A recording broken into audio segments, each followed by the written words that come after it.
Hello, folks. Welcome.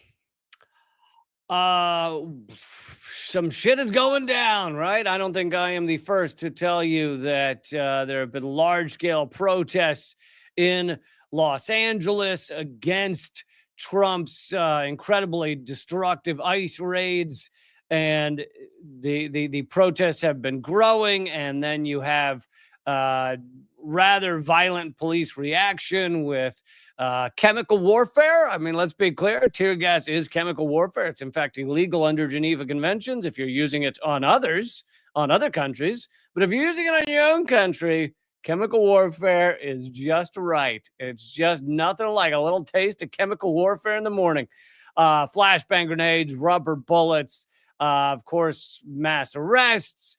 And that is all being done aimed at these protesters who are protesting the ICE raids.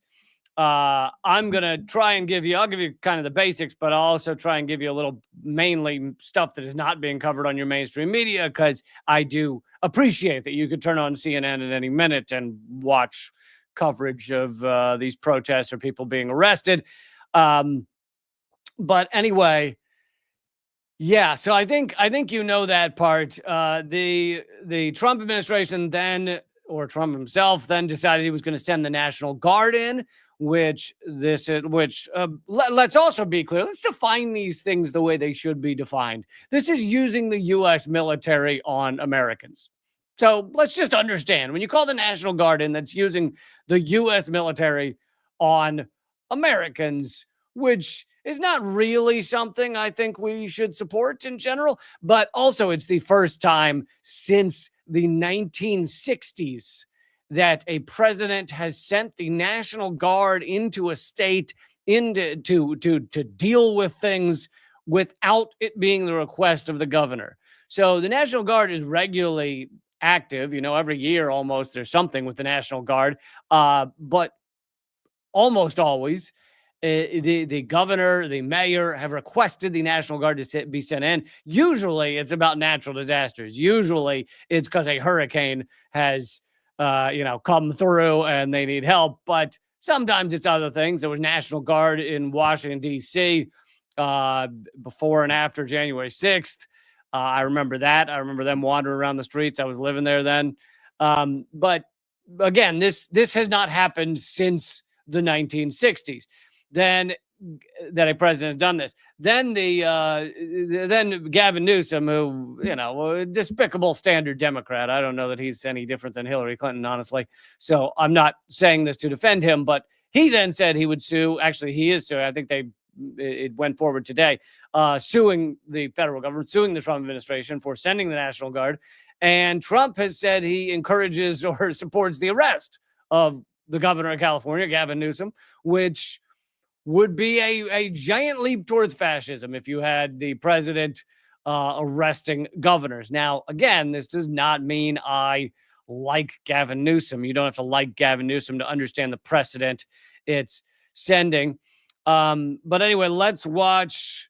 This is a reporter for an Australian channel that is not just shot by a rubber bullet at these protests, but it's quite clear that she is a reporter. She has the microphone, she has a cameraman, and also you see very clearly in the video that the cop turns, faces her, and shoots her specifically. It is not accidental. It is a choice to fire at this reporter.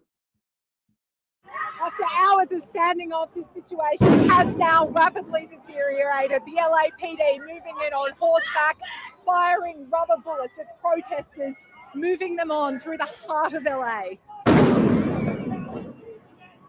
Oh! You just shut the fuck up. You okay? I'm good. So, and that is not that different from how police generally act. They don't like reporters because reporters tend to reveal their brutality, reveal their breaking of various laws, reveal their assault on the American people. And so why not shoot the reporters? Why not stampede the reporters? Why not attack the reporters? Sometimes arrest the reporters. Throughout my years of doing this, I have covered, I can't even count the number of times I've covered videos, moments, articles of journalists being shot, usually with rubber bullets and things like that, what they call less than lethal rounds, even though they have been known to at times kill people if they hit you in the right place, or someone, gets hit by one and then dies of a heart attack. They also can take your eye out. I once knew someone who had lost their eye because the police at a anti-Israel protest had fired a tear gas canister directly, like aimed at them and fired into their face. So this is not that unusual for how police behave, especially when you're living under a quasi-fascist police force, as we are. But yeah, so there's a very clear video of a reporter being shot at with a rubber bullet. Now, luckily, it was just her leg, but like I said, you can lose eyes and many other things can happen with these rounds. The protesters have responded to this assault by, yes, there have been some things set on fire. Let's see if there's a way I can mute this. This shows some of the fire. It seems that much of what's been set on fire have been these Waymo cars, these auto driving cars. And, is that the main people like to go, oh, they're peaceful. Yeah, right, peaceful protesters. And first of all, you should separate. You can acknowledge that the vast majority of these protesters are peaceful, okay? You are no doubt are going to have some that burn things or some that break windows. Also, that's the easiest thing in the world to infiltrate. If you want a protest that is largely peaceful to no longer be called peaceful, all you have to do is go down there, pretend to be a protest, and break a window. Done. Did it. So there's that factor as well. And then the other thing is when you oppress people like this, when you rip up the social fabric like this, it should not be a surprise that there's going to be a response. And the response is not always going to be the most calculated. If you watch Fox News or whatever, they're, I'm sure, ranting and raving about these idiot projects. Why are they going after Waymo? What did that car have to do with immigrants? Yeah, it's not all logical. It's when you are being attacked by fascist forces, not all of the response is perfectly logical, perfectly planned out. It's bullshit. And this type of story is used to cover up the larger story of the assault on human beings that is done by the police, that is done by the ICE raids, that is done by the National Guard. And instead, a car got hurt. Thank you. Just Trash. Interesting name. Thank you for supporting the show. Anyway, also you should pay attention to the definition of violence throughout all of this. You'll notice a lot of outlets and a lot of people call destroying a car, breaking a window, violence. And they'll say, oh, these are violent protesters. But let's remember there was violence coming from the police before these protests, before any protesters lit a car on fire. There were already police beating people, arresting people, destroying families. Violence takes a lot of forms, and there's a lot of violence coming from these police, not to mention shooting rubber bullets at reporters, which I just showed you a moment ago.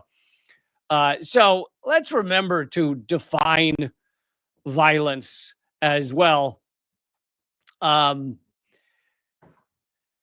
And so these are, I like that this this one has a car on fire and a guy's like, lighting up. Might just be a cigarette, might be a joint, but anyway. So the outlets that are completely disingenuous sacks of shit, they'll say, oh, well, this is just violent protesters. They won't mention the fact that you have militarized police being incredibly violent. Absolutely. So they'll act like it's just the protesters being violent. So you have to remember that definition of violence, which will be left out of almost all of this. I mean, it's violence. This all started with violence, right? It started with the violence of ICE raids going into restaurants and other places of work and just grabbing people and essentially black bagging them and putting them into a van and then deporting them off and ripping apart their family. As I mentioned, I covered a bunch of the ICE raids. This is before the last Friday. This is before most of the protests had started. So I didn't cover the protests, but I covered the ICE raids. And, in that, if you want to go back, you can see I kind of break down the details of the ICE raids and the aspects of it that we're not thinking of or that your average outlet will not think of. And so I've already done that, so I'm not going to go too deep into it. But we should remember that these ICE raids are incredibly violent, and that the actual amount of crime coming from people, as I say, they're tearing apart the social fabric of this country by doing these ICE raids. People's response would probably be, "Oh yeah, well, immigrants are tearing apart the social fabric because of all the crime they commit." But actually, if you look at the numbers, there is not a lot of crime. The real numbers, not the Trump numbers, not the Trumpian bullshit numbers, not whatever horseshit Trump is spouting today, but the actual real numbers. Not a lot of crime is coming from immigrants, especially not from illegal immigrants, because guess what? They know that means they get deported. So they're generally more careful than your average population in terms of committing, street crime. And so the real numbers are absolutely, and in terms of crime in general, it has actually gone down over the past many years as opposed to up. The right wing and much of the media wants you to think that crime has just skyrocketed. Again, talking of street crime, has just skyrocketed in recent years, when in fact, that's not the case. It's lower in general, but they don't want you to know that, because keeping you afraid and keeping you scared is really good for keeping you in line and for keeping you torn apart rather than uniting in this society. If we were to unite and actually direct our anger towards the accurate cause of the pain of so many Americans, well, that would be terrible for the ruling elite. So telling you immigrants are the cause of all your problems is very useful for the ruling elite. But yeah, then there's the added twist to this that Trump is threatening to arrest Gavin Newsom. The National Guard is also a terrible idea for this, because what is the National Guard? It is people have signed up for the military that are only kind of part-time. Most of what they do is like occasional trainings for things they're going to have to deal with. Most of that training is probably centered around national emergencies of the natural disaster type, hurricanes, floods, etc. So then you take these people that are not that well trained for crowd control or something, and you send them out there with their guns, and you say, "You handle this," and what do you know? All hell breaks loose. Often someone accidentally, quote unquote, gets killed. I mean, I guess if you're shooting at people, maybe accidentally is not the right word there. So it's just a terrible idea. It just inflames all of this, and I'm both literally and metaphorically. So National Guard, awful idea, but Trump loves it because it gets to make him look all high and mighty. He gets to say, "California's out of control. It's out of control. I had to send the National Guard down." He gets to do that whole thing. And then, Gavin Newsom gets to do his political theater as well, of saying, "We're going to sue the government and they're going to arrest me," and blah, blah, blah. But again, this is, I think, not a surprise when you start ripping apart the fabric of our society. This is not to say our society is going great to begin with, but you start arresting people just out of restaurants and things, and just black bagging them with dudes with giant guns showing up. And guess what? A lot of people start to feel they're living in Nazi Germany. That's a lot of how it feels. and people are going to respond. And sure, the biggest response, it's not a surprise, is going to be in the blue areas, the areas that didn't vote for Trump, because they view it as the side they were not supporting has decided to come and rip up their lives. And so that's probably going to be where the biggest pushback is. Again, unsurprisingly. I wanted to show you the propaganda coming out of I should give you a little bit of heads up of what's coming up next in the show. I know I got off on the protests and everything.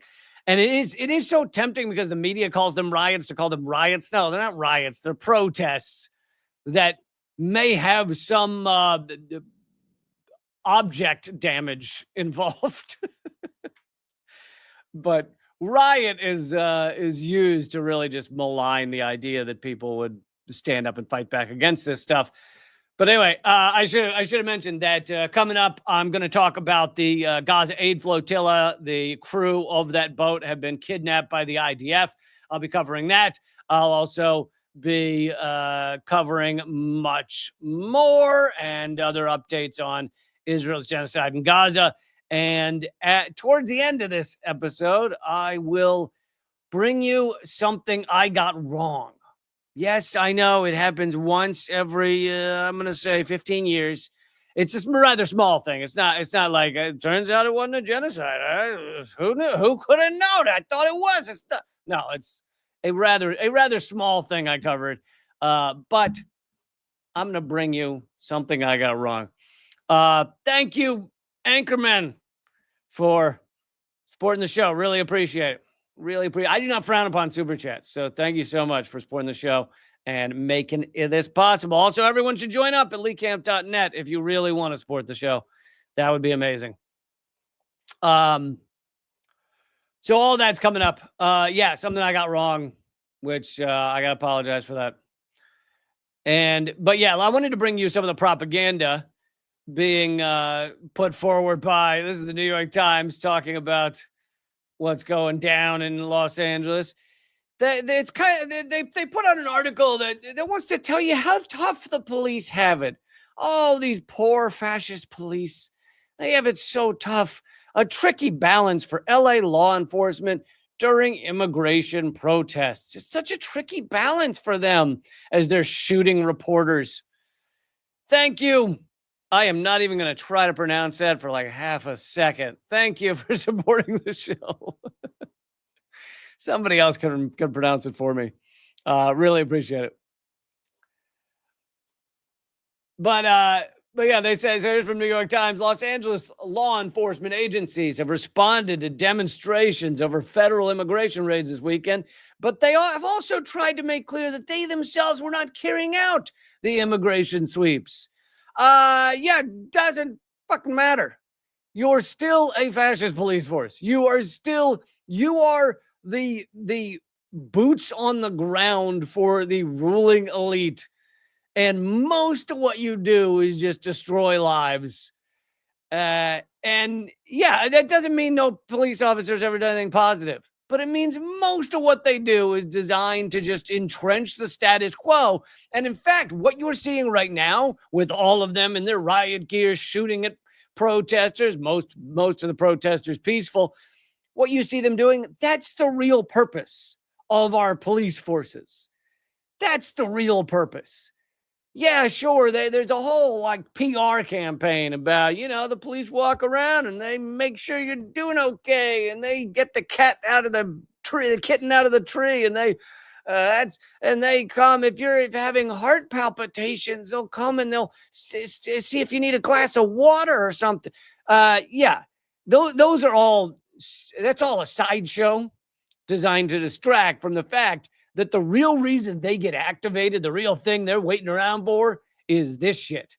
It is when the people unite and start fighting back against a variety of things. Could be this, could be other abuses by our government, by our law enforcement, could have been Black Lives Matter, could have been Occupy.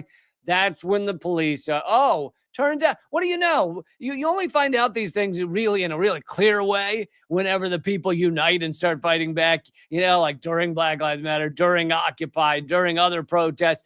All of a sudden, you go, oh, wow, we've got hundreds of thousands of dudes with guns just waiting to shut our protest up, just waiting to make sure that we can't unite and change things even slightly, just sitting there waiting.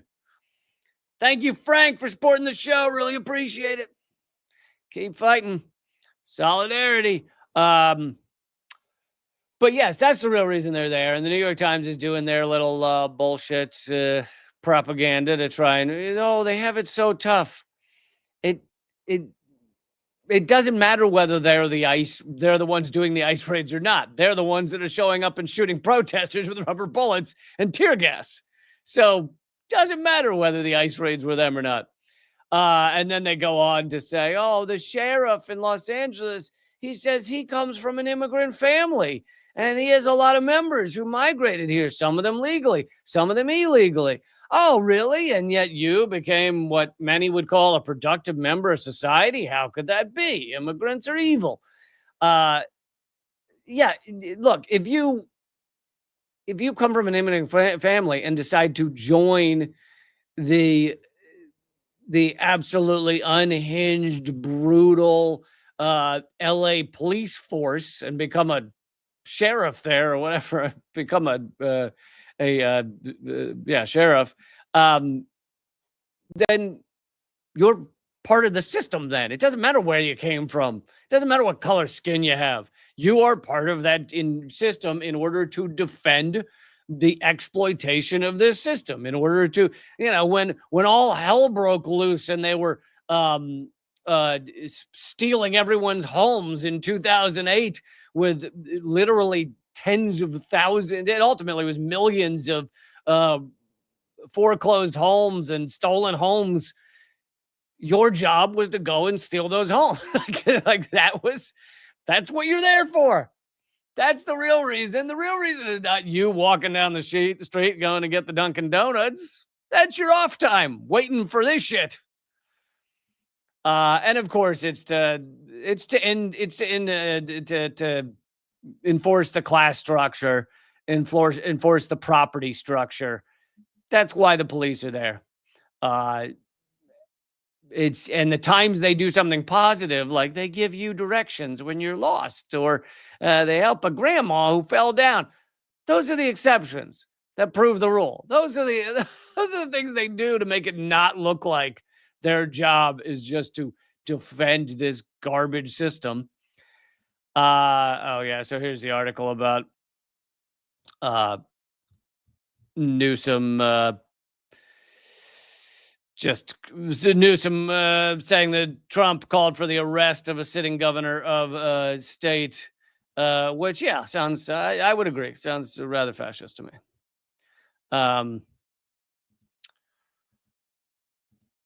Okay, in a second here, I am going to move on to the Gaza Aid Flotilla that has been kidnapped by the IDF.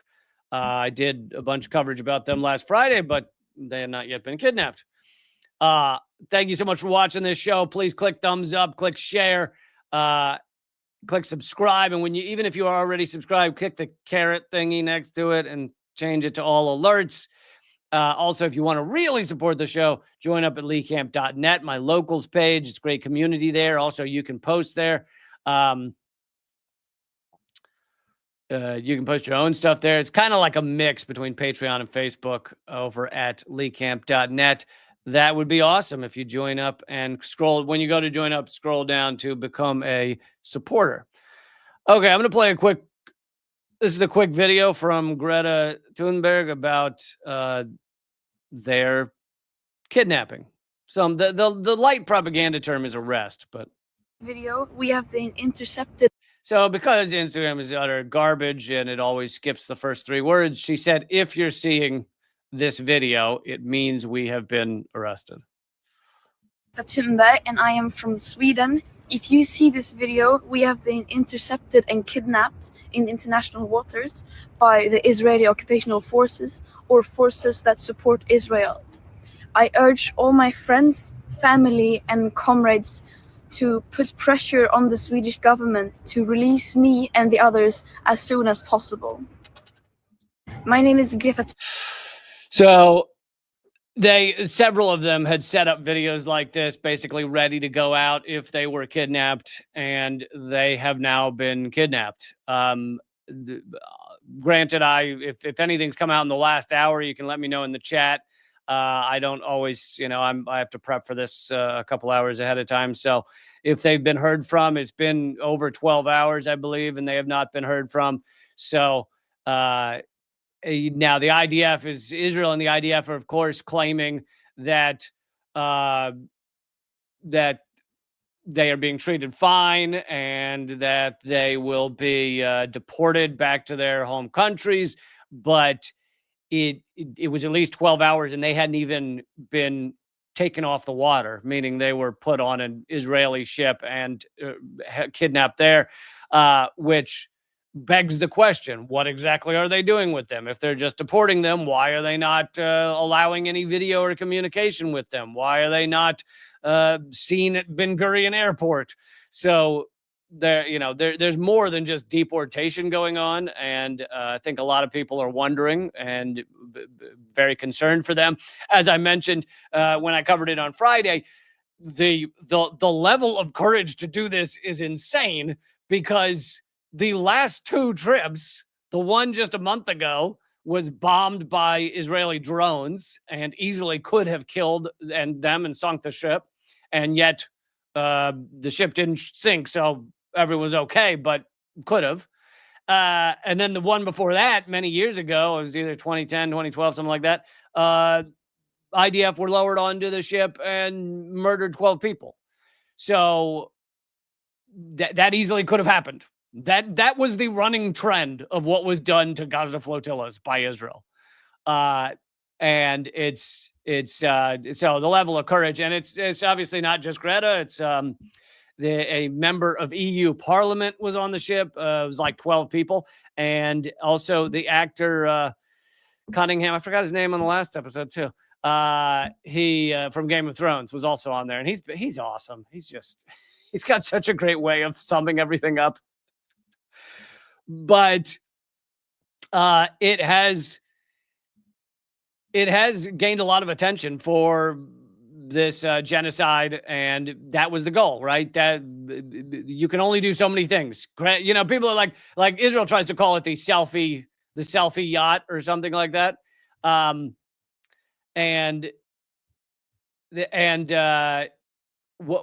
are the options open to us? Like, Greta, nor I think any of you have an army to go up against the IDF. So what are our options? Liam Cunningham, thank you. Yeah, I'm just gonna forget his name every show I do. But so what exactly? The goal is to get attention, call attention to this, and that's what it has fucking done. Okay. So you shit stains who are like, oh, she's just doing it for attention. No, she's doing it because she has a platform. Whether you like it or not, it exists, as does Liam Cunningham's platform and the memberment of EU Parliament's platform. And they're trying to get attention of the world to this genocide and to the fact that you try and bring a little tiny boat with some fucking food and prosthetic limbs for babies. We're also on board, and you will be attacked. You will be arrested, kidnapped, and deported if you're lucky. If you're not murdered. That's what you get. By the way, I should also mention that that this is completely illegal, what Israel did. Now, Israel does not care about international law. They have proved that again and again. They will violate all international laws, it seems. I don't know why anyone would ever think that they would adhere to any international law, but this was done in international waters. It does not belong to Israel. A certain amount of water outside of Gaza, it supposedly belongs to Gaza, but Israel, of course, denies them almost any access to water. And outside of that is international water. So this ship was not in Israel's water space. It was not on Israel. It was in no way does Israel have jurisdiction to arrest or kidnap these people.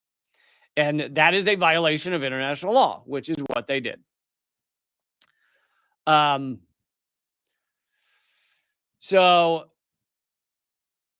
yeah, that's the latest update I've seen. Al Jazeera has been doing a pretty good job of updating what's been going on. The Gaza Aid vessel Madeleine arrives in Israel's Ashdod port. So this is a newer update. After the 12-member activists were seized by commandos, the Madeleine ship launched the Freedom Flotilla.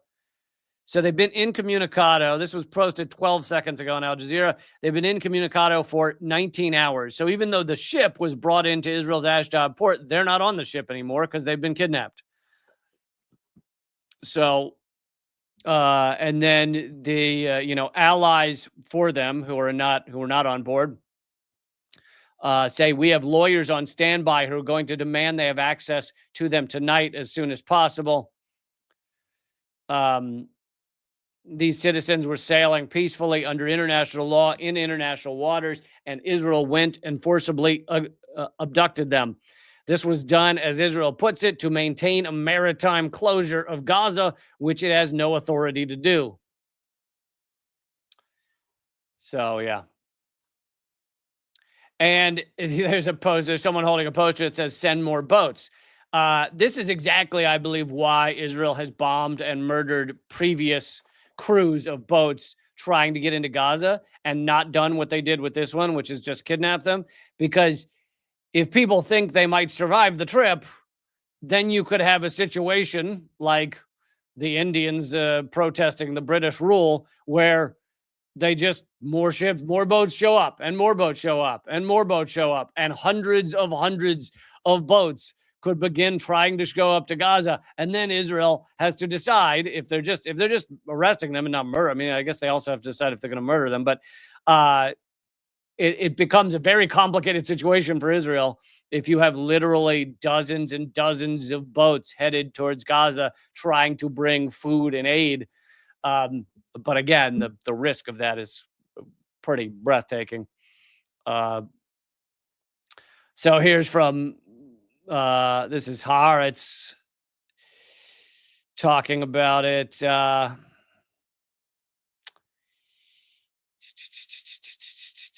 Against the foundation's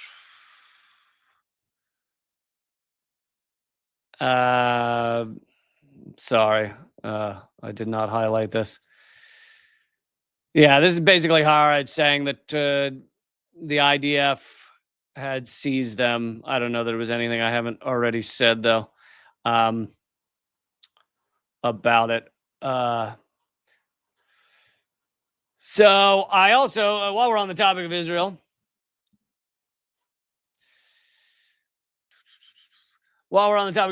I brought this up the other day that it's like the dam is broken, and the flood of celebrities and people who you'd think might be risking their career have to begin speaking out. It is just like you're seeing it like on a daily basis, more and more people with a big platform. And it's not like I fawn over celebrities and, oh my God, there are betters. No, it's just that they have a fucking platform. All right. That's all it is.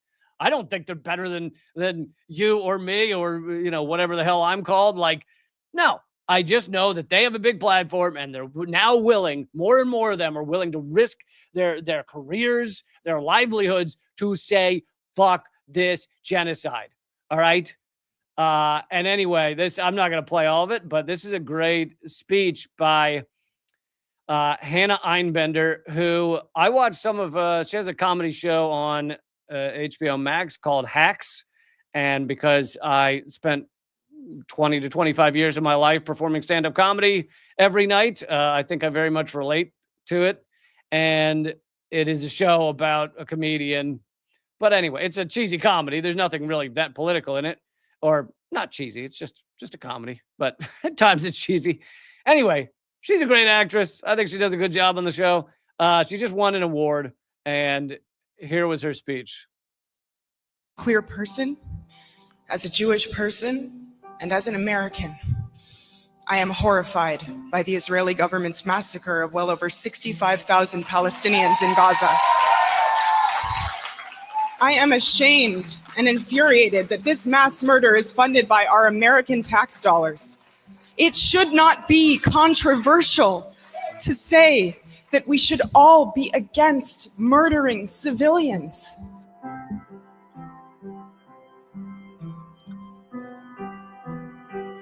I don't know why they're playing that music, but I thought it was a great speech she was giving there. I don't know why they decided to put it to your high school graduation sentimental music, but anyway, she did a great job speaking about it, and she's absolutely right. It shouldn't be controversial. And guess who else decided it was time to jump off the fence? That sounds like you're, taking your own life or something. No, I meant it's time to stop playing both sidesism. Now, here's the thing. I don't watch anything he does anymore, so maybe he's said other things, but judging by the comments in the feed, it seems like everybody's like, it's about time. So maybe this is the first he's really spoken out about it. Colbert. I did used to love the Colbert Report, but that was many years ago. So Stephen Colbert.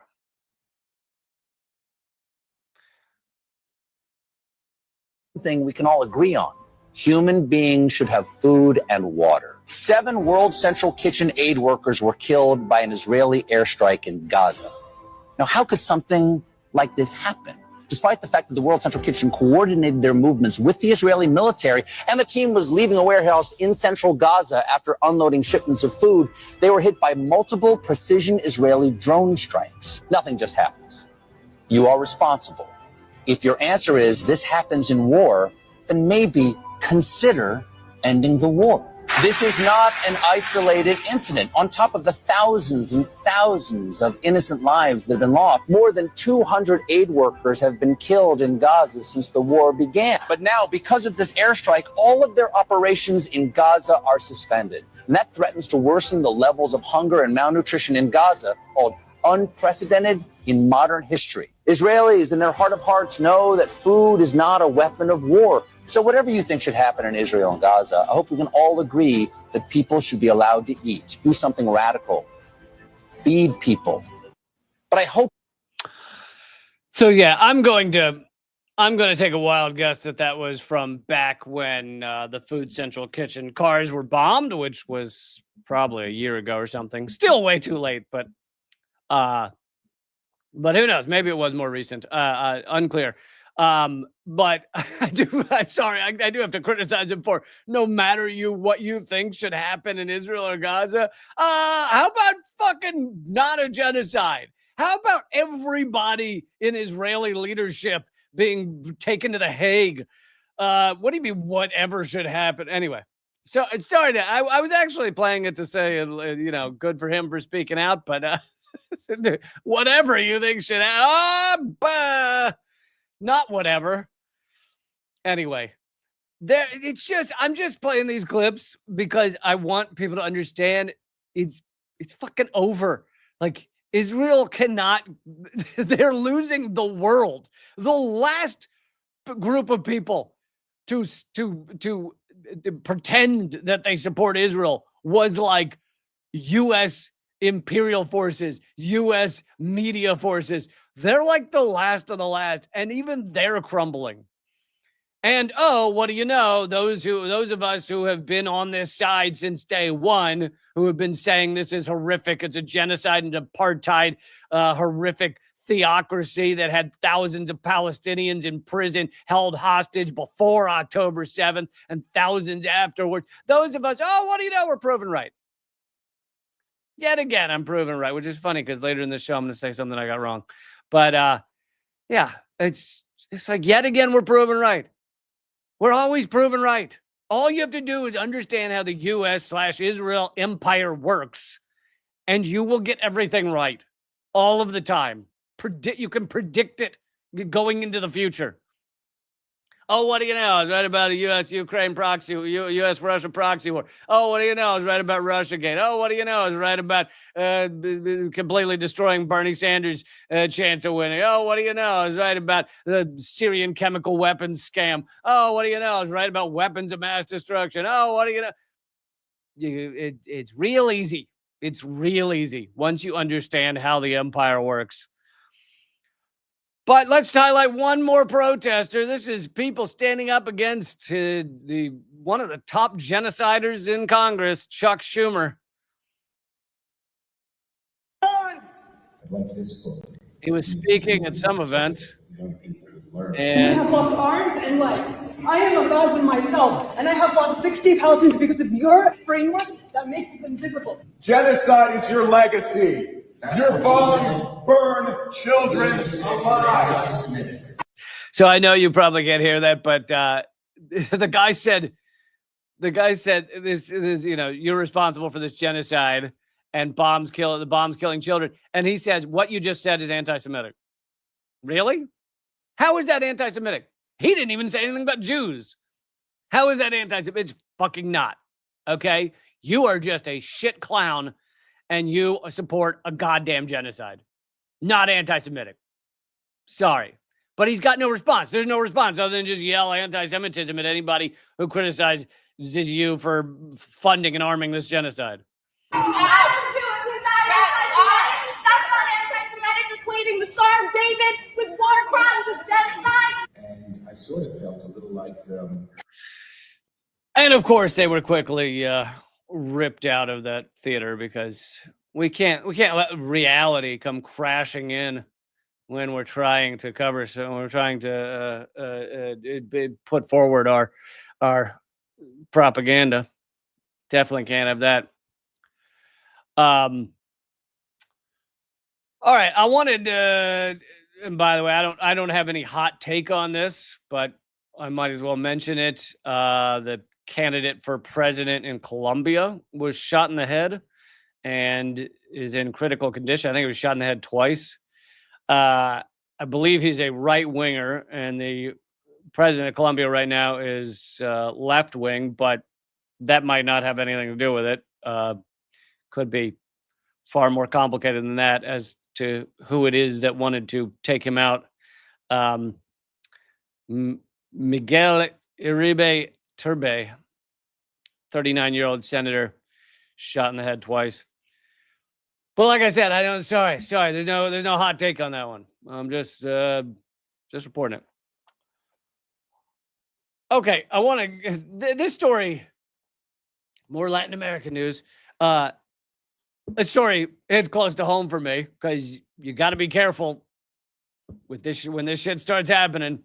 This is in Brazil, and a comedian has been sentenced to 8 years in prison for his bigoted jokes. Standing before the audience in a red shirt emblazoned with the word "ha ha." Boy, he already sounds amazing. The comedian warned that the audience that he wasn't going to hold back. And anyway, he basically did all of these racist, homophobic, everything jokes. And, I know other comedians like that. I've worked with other comedians. I don't mean worked with. I mean, I was on shows where they just put you on a show with someone you don't even know. But other comedians like that who they go, I'm going to make fun of everybody. And then they go and spew a bunch of racist shit about everyone. And then they also make fun of white people. So it's okay or whatever. And here's the thing is I think they should be able to do that. I don't think they should have to be booked by clubs. So if clubs say, oh, turns out we don't want a racist comedian piece of shit up here, so we're not going to book them, that's the club's right to do that. Should they end up in prison? Absolutely not. That is a fucking horror show, all right, to put these people in prison. Because here's the thing. There is no situation where, they imprison the right-wing guy who was saying racist shit, and it doesn't then come back after left-wing people, after people who are standing up for what's right in this world? It absolutely does. And in fact, this doesn't have to do with prison. I said the same thing when Alex Jones was deplatformed, when they were cutting him off of all these platforms that should be, you know, Facebook should be considered a public utility at this point. It's that large, and Twitter and everything else. But when they were cutting him from all the platforms, I was like, oh, well, this is absolutely going to come for me next. This is a test balloon.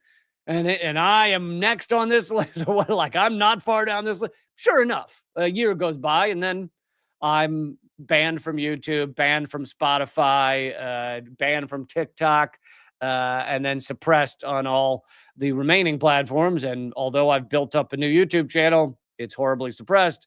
So, you know, I'm barely holding on, because that's who they come for next. Sometimes they like to do a little test balloon where they hit at a far right winger that is awful so that more people support it. But anyway, this is in Brazil. He's facing 8 years in prison. He's already been sentenced to 8 years, but now he's going to appeal it. I assume he's out on appeal. Now, this doesn't change the fact that I think that comedians who say all this, you know, racist, homophobic, whatever else, awful shit. It's not that I don't think they're awful human beings. I think they're terrible human beings. I think they're not funny in my opinion, but I certainly acknowledge that some people find them funny. But that doesn't mean they should be in prison. And there's a lot of comedians like that here in America, where I can't watch their stuff for more than 3 minutes without thinking, you know, people are enjoying this because people are racist, and they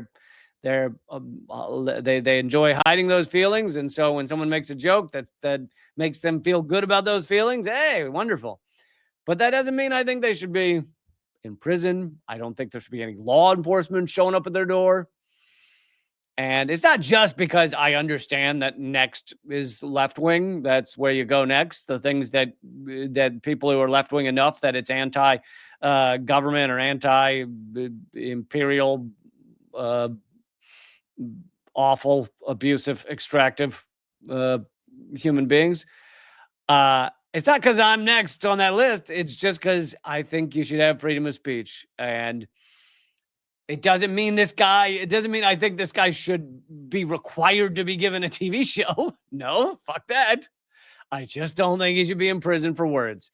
And we've actually seen, and maybe most of you have heard me talk about this before, we've seen the government come after many comedians in the past in the United States. It's not a new thing. They went after hardcore Lenny Bruce back in the 60s. And ultimately, he was driven to his death. They brought all kinds of charges against him for making jokes and speaking out against police and against the church were the two main things. And Lenny Bruce ultimately OD'd, but he OD'd while his life was being destroyed. He couldn't earn money anymore. Everywhere he tried and perform, they would threaten the liquor license or whatever else threat to make the bars, clubs, theaters all say they couldn't allow him to perform.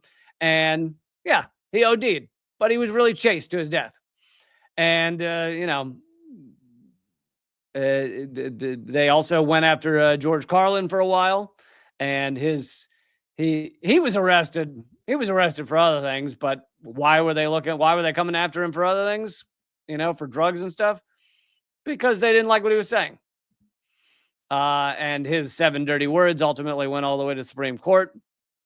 But yeah, the government has come after comedians that are problematic for them. I mean, some could argue that Abby Hoffman was a comedian, and they certainly came after him. The 1968 trial. But now he was definitely more than a comedian. He was basically a funny activist who was organizing to change the country.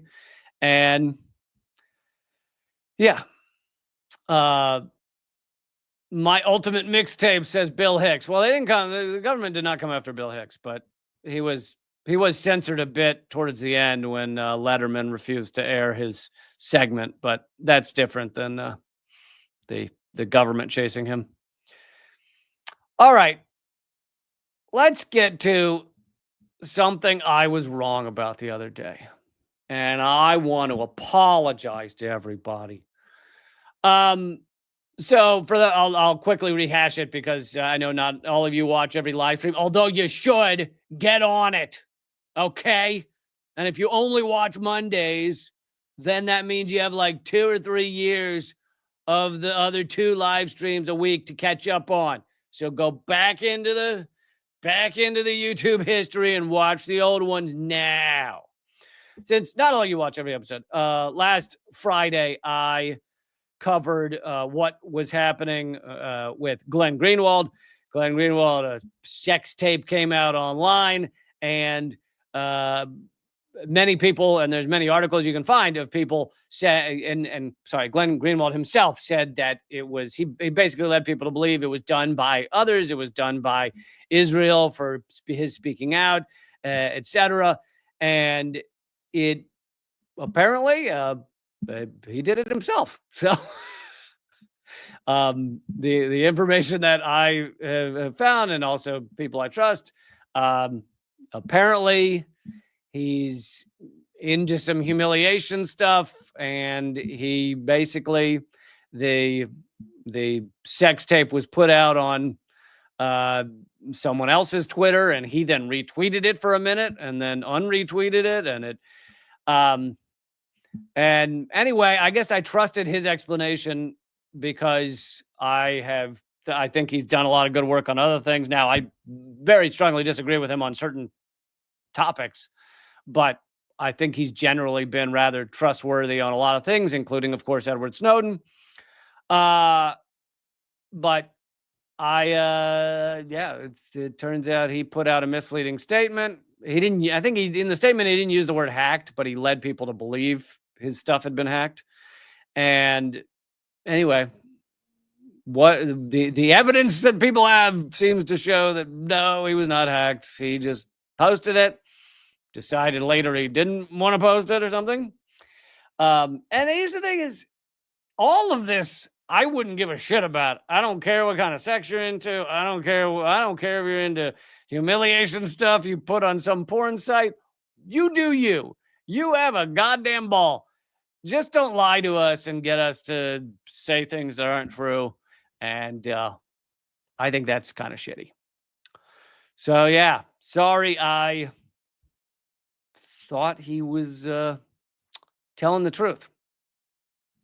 And I don't like when people do that. Put out false statements, but all right. I'm going to wrap up here in a minute. Thank you again, Anchorman, for supporting the show. Yeah, thanks for your support. Really appreciate it. If you guys really want to support the show, along with Super Chats, join up at leecamp.net. It's $6 a month. I mean, it's not, I don't think it's going to break your bank. And you get exclusive stuff like full interviews that I've done. Bits of them have been on Unredacted Tonight. And you can get the full half-hour interview with people like Peter Joseph, Chris Hedges, Abby Martin's coming up, etc. So that would be the best way to support this show, would be the patreon.com/LeeCamp or leecamp.net, which is my locals page. Here's a fun story to close out on. Trump's Golden Dome, which sounds dirty, let's be honest.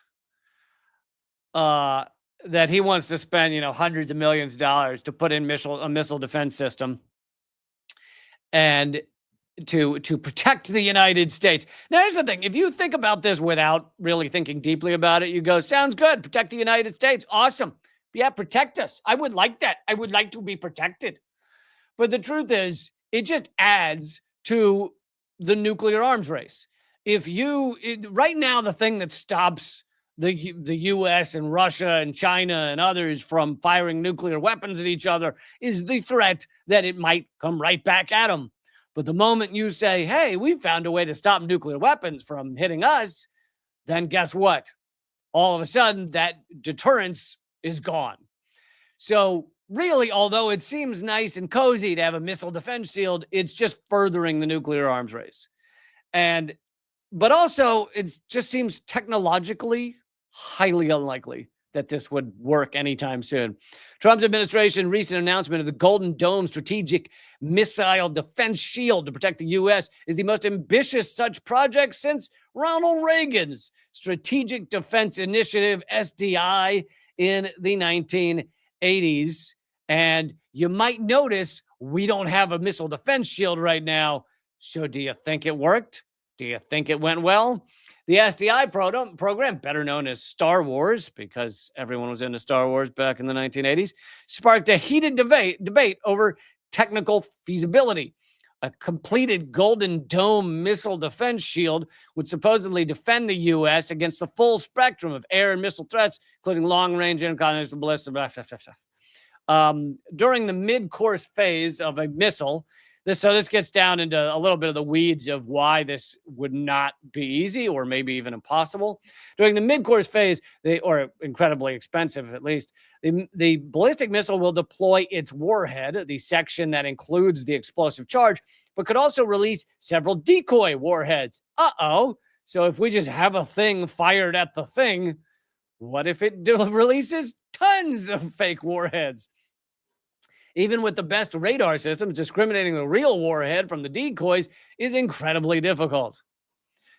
The space-based interceptor program would require, if they were to do a space-based interceptor program, would require hundreds or even thousands of satellites, which I don't know if you know this, but space trash is a major problem that is destroying.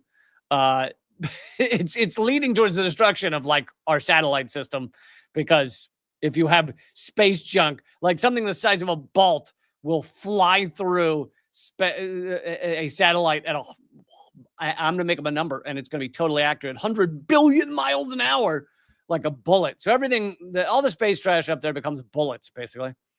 Thousands of satellites, each armed with small missiles to achieve effective regional coverage. It might be possible to get around this constraint, though, by using directed energy weapons, such as powerful lasers or even particle beam weapons, which use high energy beams of atomic or subatomic particles. A critical vulnerability of such a system, however, is that an adversary could use anti-satellite weapons. So you just take out the satellites first, then you fire on the country. Or other offensive actions, such as cyber attacks, to destroy or disable the interceptor satellites. Brilliant Pebbles was proposed towards the end of the 1980s. Rather than having large satellites with multiple missiles, it entailed having 1,000 small individual missiles in orbit. Unlike mid-course phase missile defense, which must cover a large geographical area, a terminal phase interception is a last line of defense. It usually involves destroying incoming warheads that have re-entered the atmosphere from space. However, while there has been progress in this technology in the decades since Star Wars was proposed, the debate continues over whether these systems would work effectively. Ultimately, it's huge cost as well as political opposition, but could pose the biggest hurdles to implementing an effective Golden Dome system. Trump's proposal has revived the idea of missile defense in the U.S., but it remains unclear whether its most ambitious components will ever be realized. Here's an idea. What if we behaved in such a way that people didn't want to bomb us? How about that? How much would that cost? What's the cost of that? The only reason we think we need a missile shield is because we keep creating wars, proxy wars, destruction of human life around the world. And then we go, oh, people don't like that. I wish we had a missile shield. What if we behaved in like a way that like worked with other human beings and other nations in like a peaceful way? How much does that cost? That sounds cheaper. Let's do that. So stupid. Fucking idiots. They're idiopaths. Idiot sociopaths. Trump also once said that why don't we drop nuclear bombs on hurricanes? He literally said that. Not publicly. Apparently it was in a private meeting and he asked like the Joint Chiefs why we can't just nuclear bomb a hurricane. Maybe because it would do exactly nothing to the hurricane except make it radioactive. You piece of shit idiot. But yes, creating any sort of missile defense. And, you know, Israel has tried to create a missile defense, right? And Israel is tiny. It's the size of New Jersey compared to the United States. So if you try to create one for the United States, you're talking a crazy larger amount of space, borders, etc. to cover. Beyond that, Israel's has proven rather ineffective. Iran was able to do exactly what they meant to do. I know Israel's like, we stopped their attack. No, they didn't. Iran fired 300 projectiles at them. Most of them were cheap drones that cost them almost nothing to manufacture. And Israel spent all of their, by the way, it was 4 nations. It was US, France, Israel, and I think Saudi Arabia helped a little too. 4 nations trying to shoot all these things down. And yet the actual hypersonic missiles, they only fired a few of those because those are expensive, all got through. So the US, Israel, Saudi Arabia, maybe Jordan did some as well, France and Jordan or something. I can't remember the last couple, but we're able to do nothing to the hypersonic missiles, and we're able to shoot down the cheap little drones. Awesome. Well done. There's your Iron Dome, Israel. But how much have they spent creating that? It's just breathtaking idiocy of these bloodthirsty war hawks. Okay, let's see. We got a new Unredacted Night coming up on Thursday. New episode, 7 p.m. Eastern. I hopefully will have an episode Wednesday. I have to have some dental work, which might mean I'm going to try and like maybe pre-tape something, or we'll see. Hopefully Wednesday still has an episode. And what else? Then Friday live stream, of course. Yeah, that's all the good stuff. New Unredacted Tonight coming up Thursday, 7 p.m. Eastern. And yeah, join up at leakcamp.net. Keep fighting. You guys are the best.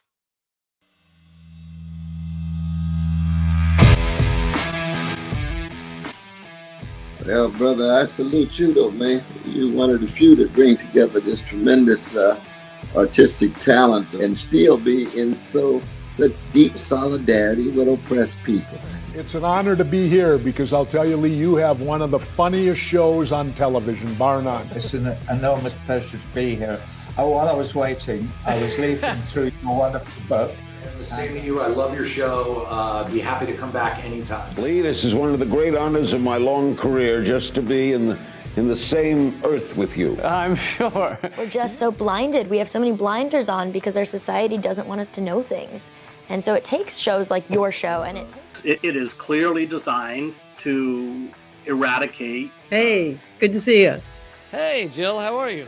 Julian, thanks for joining me. Honor to have you, brother. Consumerism is a theory that people should behave this way to help each other. It's not. Mr. George Galloway, thank you so much for joining me in these dark times. Always a pleasure, my friend. Thank you so much, Lee, for having me on. Keep fighting. Ha ha.